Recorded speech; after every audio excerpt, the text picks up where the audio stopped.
Lake Tahoe's crystal waters just dropped, and what divers uncovered at the bottom is something nobody was supposed to find. Everyone knows Lake Tahoe as the most beautiful lake in America, the clearest water you have ever seen, a paradise, a postcard. That image is a lie. When the 2024 drought pulled the water level down, it exposed things along the shoreline that had been hidden for 70 years, things people buried there on purpose. And when researchers sent underwater robots down to 1,600 feet, deeper than anyone had gone before, the cameras caught something that stopped the entire team cold. Not a shipwreck, not a creature, something worse.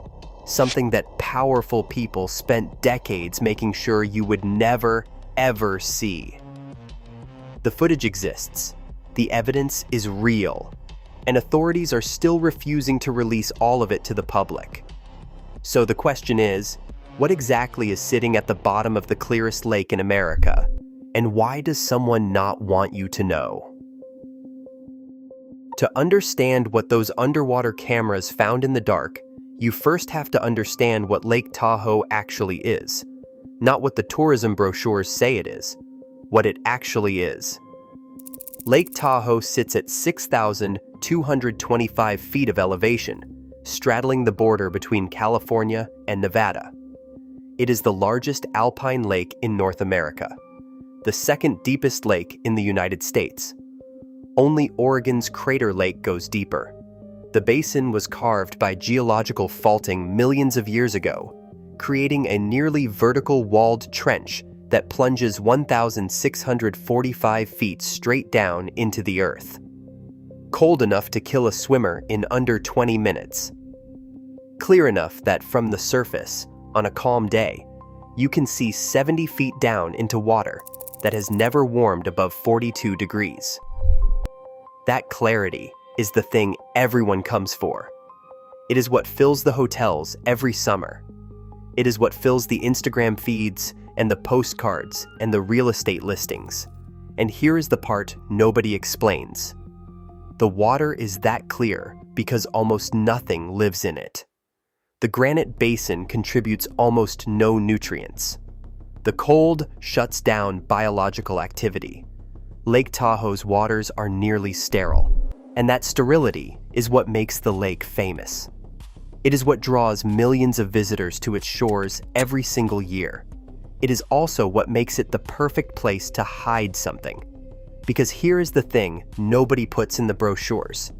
Any contamination near the surface of Lake Tahoe would be immediately visible, catastrophically obvious.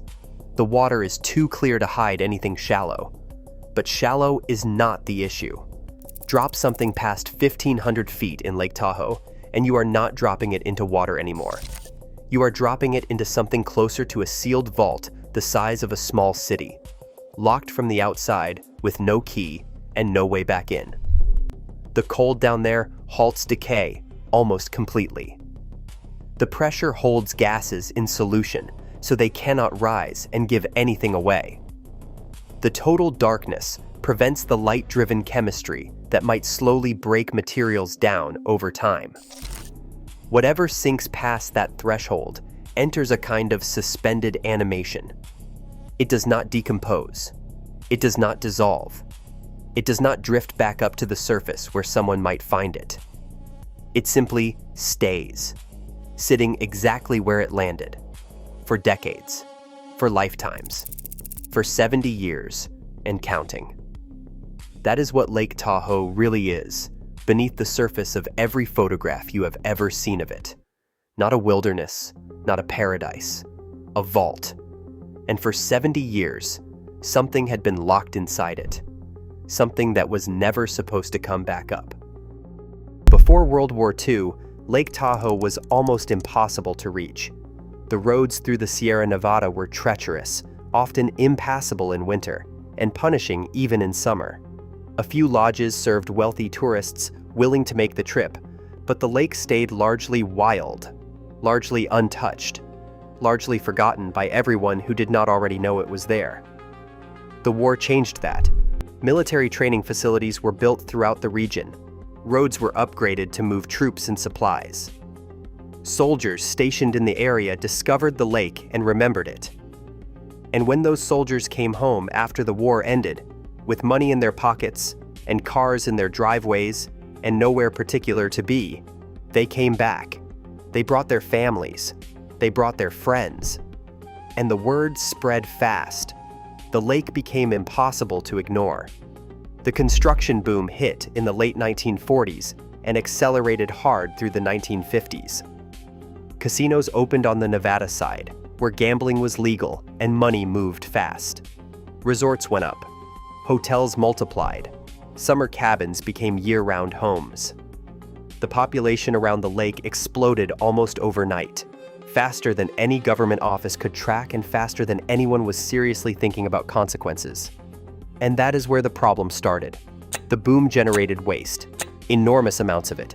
Construction debris from the hundreds of buildings going up simultaneously.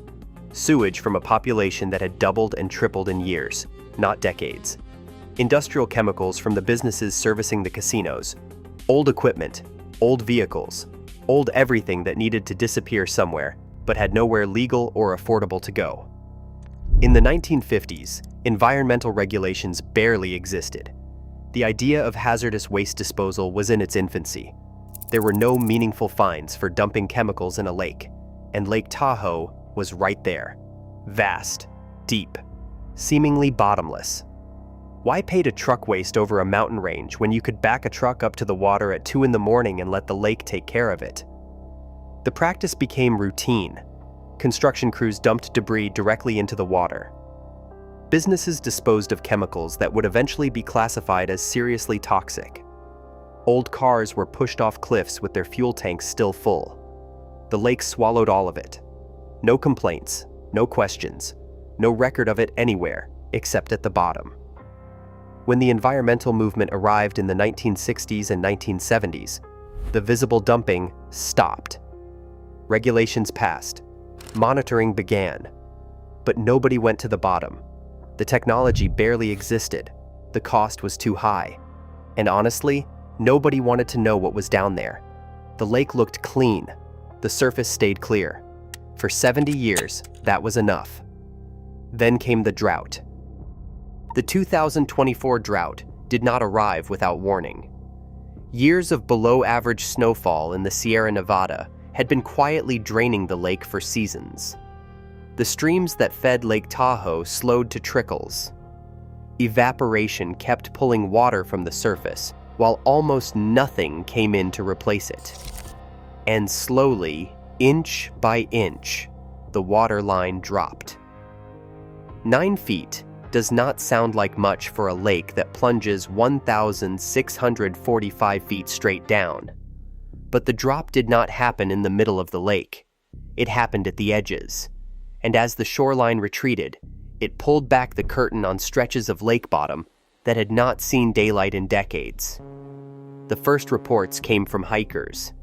People walking newly exposed strips of beach started finding things. Tires, old bottles, twisted pieces of corroded metal that had been underwater long enough that nobody could say for certain what they had originally been.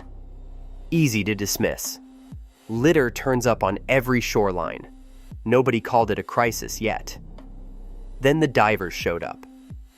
Colin West is the founder of Clean Up the Lake, a nonprofit based at Tahoe that had spent years sending scuba teams along the lake's perimeter, pulling out trash by the ton.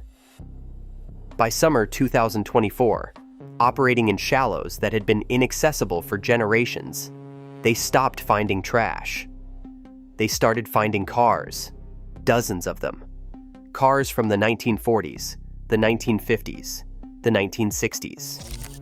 Some appeared to have been driven deliberately into the water. Others had been pushed or towed in and left, scattered in clusters near old roads and shoreline access points. The distribution was not random. Someone had been making deliberate trips. But the condition of the vehicles was the part that made people stop cold. The low temperature had prevented the kind of corrosion that destroys submerged cars in warmer water. Paint was still visible on several of them. Interior features remained recognizable. West described approaching one site where his dive light hit a 1957 sedan sitting upright on the bottom, and his first instinct was to look through the driver's side window to check whether someone was still inside. Think about what that means. A diver in 2024, swimming up to a car that has been underwater since Eisenhower was in the White House, and reacting to it the same way you would react to a wreck on the highway. The license plates on a few were still readable. One traced back to a registration that was never reported stolen. The car simply went into the lake. Nobody ever asked what happened to it. But the cars were not the disturbing part. What was disturbing was what the cars were sitting on top of. The cleanup teams had been sharing data with researchers at the University of California, Lake Tahoe Environmental Research Center, the institution that has been monitoring the lake's water clarity since 1968. As the survey pushed deeper, scuba diving became too dangerous. The depth was too great, the pressure too high. So they brought in the robots, remotely operated vehicles, ROVs, equipped with high-definition cameras, powerful lights, sample collection arms, and tethers long enough to reach the basin floor. The kind of technology that lets you see what is down there without sending a human body somewhere it cannot safely go. At intermediate depths, between 200 and 500 feet, the cameras found more of the same. More vehicles, more debris, more evidence of decades of casual dumping by people who assumed nobody would ever check. Disturbing, but not surprising. Not yet. Below 1,000 feet, the ROV entered a different world entirely. The last traces of sunlight were gone. The temperature dropped to the low 40s and stayed there. The pressure increased to levels that would crush an unprotected human body, and the debris kept coming. At 1,400 feet, the ROV lights swept across something the team initially could not identify. Large cylindrical objects, scattered across the lakebed, industrial drums, the kind used to store and transport chemicals. Colin West was watching the feed from a heated cabin on the research boat, coffee in hand, screen in front of him. And the screen was showing him what looked like a graveyard. Row after row of corroded metal cylinders sitting in the dark, exactly where someone had left them. Some still had visible markings, manufacturer logos, chemical codes, handling instructions printed on the sides of containers that had been sitting at the bottom of a lake since before most people watching this were born. Here is what gets you. The ROV lights only reach so far. You see one barrel, then two, then a cluster of 6. The operator pans the camera, and there are more behind those, and more behind those, fading into black water beyond the reach of the lights. You never see the end of the field. You just understand, slowly and with growing dread, that the number of barrels down there is not measured in dozens. It is measured in hundreds. Industrial drums do not end up at 1,400 feet by accident. Someone made the decision to bring them to the lake and sink them in water deep enough that nobody would ever find them. Or so they thought. At 1,600 feet, near the maximum range of the ROV, the team found something worse. The barrels there were larger, more heavily constructed, and they were not just corroded, they were leaking. The cameras captured plumes of material seeping from ruptured containers and drifting into the water column. In the cold, still environment at that depth, these plumes did not scatter quickly. They hung there. Visible clouds of whatever had been sealed inside those drums for 70 years, now slowly spreading into the surrounding water with nothing to stop them. The team collected water samples as close to the leaking barrels as the remotely operated vehicles, ROVs, could safely reach, and sent them to the labs at UC Davis Tahoe Environmental Research Center. Dr. Jeffrey Schlado has been the center's director for over 2 decades. He has spent his career watching Lake Tahoe's famous clarity slowly decline. He has published the data. He has testified at public hearings. But the results from the deep barrel samples were in a different category entirely. Lead at concentrations hundreds of times higher than levels considered safe for human exposure. Mercury, cadmium, arsenic. industrial solvents that had been banned for decades, chemical compounds that modern law classifies as hazardous waste, requiring specialized containment and disposal. Schlado's team pieced together a timeline. The heaviest dumping appears to have occurred between 1948 and 1965, matching the casino development boom on the Nevada side and the broader post-war construction surge. The chemicals are consistent with industries operating in the region during that period. Metal processing, automotive services, dry cleaning operations that served the hotels, photography labs, paint manufacturers. Every one of those industries generated toxic waste. In the 1950s, disposing of it properly was expensive and in most cases entirely legal to avoid. So they chose the lake. The logic held for decades. Water quality monitoring focused on the surface. Nobody checked the deep water because nobody thought they needed to. But containment is not permanent. Metal corrodes even in cold water. Seals fail over time. Contents escape. And Schlado's data revealed something that changes everything about how you think about Lake Tahoe. His samples detected trace amounts of heavy metals at depths far shallower than they had any right to be. The contamination is not sitting still at 1,600 feet anymore.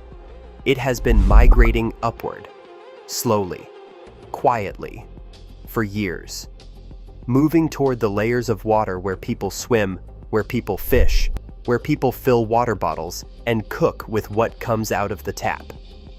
Think about a family renting a cabin on the South Shore for a week in July. Kids jumping off the dock. Somebody grilling the trout they caught that morning. Lead does not break down. Mercury does not break down. Arsenic does not break down. And the barrels are not the only thing the remotely operated vehicles, ROVs, found. This is where the story takes a much darker turn. Among the debris cataloged by the ROV surveys were objects that did not fit the industrial dumping pattern. Personal items, luggage, pieces of clothing preserved by the cold, and in several locations along the deep basin, what the operators on the research boat described as forms that should not be there. To understand what that means, you need to understand something about Lake Tahoe's history that the tourism boards have never been eager to discuss. During the casino era of the 1950s and the 1960s, organized crime had a major presence in the region. The Tahoe-Reno corridor was disputed territory between competing criminal organizations, and when disputes needed to be resolved permanently, bodies needed to disappear somewhere permanent. For decades, local legend held that the lake held those victims, dumped in deep water where they would never be found. The cold temperatures that prevented normal decomposition were said to preserve them in place, indefinitely. Most people treated this as colorful local folklore, a ghost story for tourists around the campfire. The ROV footage suggests the legend was not a ghost story. The research teams released the environmental data openly. The barrels, the contamination readings, the migration toward the surface. All of it shared with regulators and the public. But specific portions of the deep water footage have been withheld. The FBI and the Washoe County Sheriff's Office are actively reviewing the material. The teams have confirmed only that the matter is under investigation. What members of the dive and ROV crews have described in conversations with reporters from regional outlets is this. The surveys encountered what appear to be human remains in multiple locations along the basin floor. The cold has preserved them in ways that nobody expected. They are not skeletons. The soft tissue has been maintained by near-freezing temperatures, the absence of oxygen, and the complete lack of organisms that would normally consume remains over time. One operator, speaking to a journalist from a Reno publication, said only this: "I have a hard time sleeping after that shift. Let that sit for just a moment. We are not talking about bones. We are talking about people in the clothes they were wearing, in the positions they were in when they entered the water, held in the same suspended animation that held the barrels and the cars and everything else that sank past 1,500 feet and never came back. The associated debris suggests most date to the 1950s through the 1970s, the peak years of organized crime activity in the Tahoe region. The same cold that preserved the barrels preserved the people. The same dark that hid the chemicals hid the victims. The evidence has been there the entire time. The question now is simple. What do you actually do about any of this? The environmental contamination is the most urgent concern. Heavy metals are migrating through the water supply of a lake that feeds downstream communities, supports a fishing industry, and attracts millions of visitors every year. This is not a report on someone's desk. It is a public health crisis unfolding right now. Remediation is almost impossibly complicated. The barrels lie at depths that are dangerous and expensive to work at. Disturbing them could accelerate the release of their contents rather than stopping it. The scale, hundreds of barrels spread across miles of lakebed, exceeds any cleanup ever attempted in a freshwater body in American history. Schlado's team is divided. Some argue for leaving the barrels in place and simply monitoring what happens. Pull a corroded drum off the bottom, and you risk causing the very disaster you are trying to prevent. Leave it there, and the contamination continues, but slowly, on a timeline measured in generations. There is no clean answer. There is only the choice of which catastrophe to accept. Others argue that knowingly leaving toxic waste inside one of the most iconic lakes in America is not acceptable under any circumstances. Corrosion does not stop. Leaks worsen. The contamination will eventually reach levels that can no longer be contained or ignored. State and federal agencies have responded the way they always respond. Working groups formed, studies commissioned, funding requests filed. EPA is involved. California regulators are involved. But the bureaucratic wheels turn slowly. The barrels keep leaking. The human remains present a different kind of reckoning. Recovery operations would produce evidence in criminal cases cold for 50 or 60 years. The witnesses are dead. The suspects are dead. The organizations that ordered the killings may no longer exist in any form. Is it worth the cost and complexity of recovering victims whose killers can never face justice? For families of people who disappeared in the Tahoe region and were never found, the answer is obviously yes. Some have waited their entire lives for any kind of answer. But accountability for the dumping itself raises harder questions. This was not done by anonymous individuals acting alone. It was done by companies, often with the quiet cooperation of local officials who looked the other way. Records suggest some actively helped it happen. Permits were issued that should not have been. Complaints were ignored. Most of those individuals are gone. Many companies no longer exist. But the patterns that made it possible never went away. Lake Tahoe is not unique. What they found here is a preview of what they would find in almost any of them. The drought will end. The water levels will rise. The exposed shoreline will slip back beneath the surface, and the debris the receding water revealed will disappear from sight again. None of that changes what was found. The footage exists. The water samples exist. The lab results are on file. The deep water frames are under active investigation. The knowledge is out. It cannot be unlearned. The tourists will keep coming. The casinos will keep operating. The brochures will keep describing Lake Tahoe as one of the last truly pristine places in America. The economy of the entire region depends on maintaining that image. Here is what makes it complicated. The image is not entirely wrong. The surface of Lake Tahoe is still breathtaking. The water is still that clear. Every photograph you have ever seen of it, every drone shot in a tourism video, every postcard of the Sierra Nevada reflected in still blue water at dawn, all of it is real. The lake really is that beautiful. But the picture stops at the surface, and what the picture leaves out has been down there for 70 years, waiting. So here is what I want to know. If you were the one making the call, would you raise the barrels and risk a chemical disaster on the way up? Or leave them down there and hope the corrosion holds for another generation? The truth is already out. The only question left is what anyone plans to do about it.